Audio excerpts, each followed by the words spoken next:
नमस्कार बंधुरा tasty table चैनेले सकलके स्वागत। शेयर करब आज के निरामिष भावे तैरी पालंग शाकेर एकटी दुर्दान्त रेसिपि। शुधुमात्र आलू दिए जे पालंग शाकेर एकटा एत सुंदर रेसिपि बानिये नेওয়া যায় ता आगे ना बानाले जानतामই ना।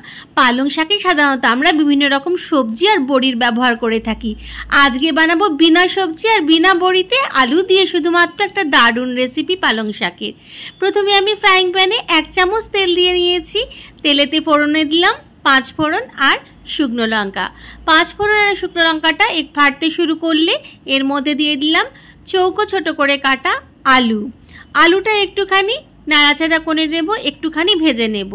खूब बेशी लाल करे किन्तु भाजार दरकार नेई।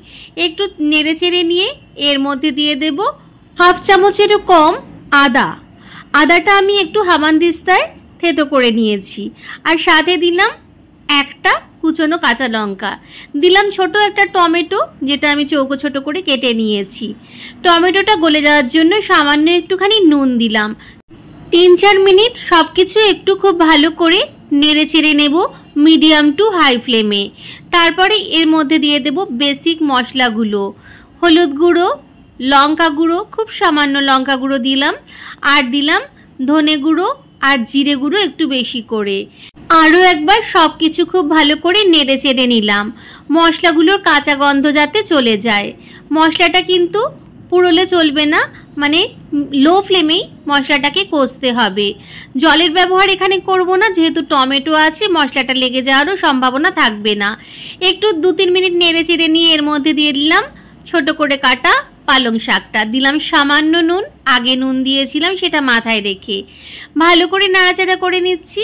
এই যে নুন দেওয়া হলো এতে পালং শাক থেকে অনেকটাই জল বেরোবে, তাতেই পালং শাকটা কিন্তু খুব সুন্দর সেদ্ধ হয়ে যাবে। আলাদা করে জল দেওয়ার কিন্তু আর প্রয়োজন নেই।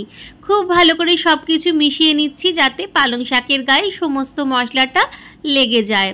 খুব ভালো করে নাড়াচাড়া করতে করতেই কিন্তু পালং শাকের থেকে বেশ অনেকটা জল বেরোতে শুরু করে দিয়েছে।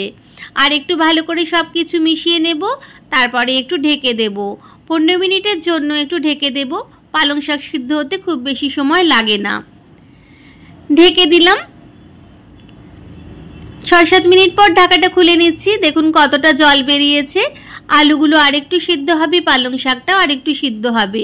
একবার নেড়ে চেড়ে নিলাম, তারপরে আরও একবার ঢেকে দিলাম আরও 7-8 মিনিটের জন্য।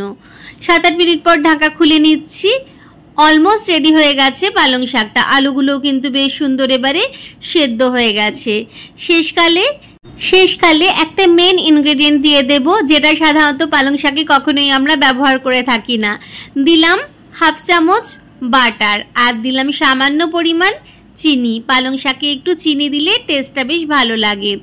বাটারটা আর চিনিটা পালং শাকের সাথে খুব ভালো করে মিশিয়ে নিচ্ছি, একটু নেড়ে চেড়ে নিচ্ছি। গ্যাসের ফ্লেমটা মিডিয়াম টু হাইতে করে জলটা একটু শুকিয়ে নিচ্ছি। এইবারে কিন্তু পালং শাকটা একদম রেডি হয়ে গেছে। সাদা ভাতের সাথে পরিবেশন করুন। 2 মিনিট আমি স্ট্যান্ডিং টাইমের জন্য ঢেকে রেখেছিলাম, তারপরে পরিবেশন করে নিচ্ছি। শুধুমাত্র আলু দিয়ে পালং শাকের একটি দুর্দান্ত রেসিপি। এক গাদা মশলার ব্যবহার না করে শুধুমাত্র আলু দিয়ে নিরামিষভাবে তৈরি পালং শাকের একটি অসাধারণ রেসিপি। ভাতের সাথে খেতে এটি কিন্তু অসাধারণ লাগে। নিরামিষের দিনে কিন্তু এটা বানিয়ে নিতেই পারেন। রেসিপিটি ভালো লাগলে অবশ্যই একবার বাড়িতে বানিয়ে দেখবেন, আর লাইক কমেন্ট শেয়ার করারও অনুরোধ রইল। রেসিপিটি শেষ পর্যন্ত দেখার জন্য অসংখ্য ধন্যবাদ।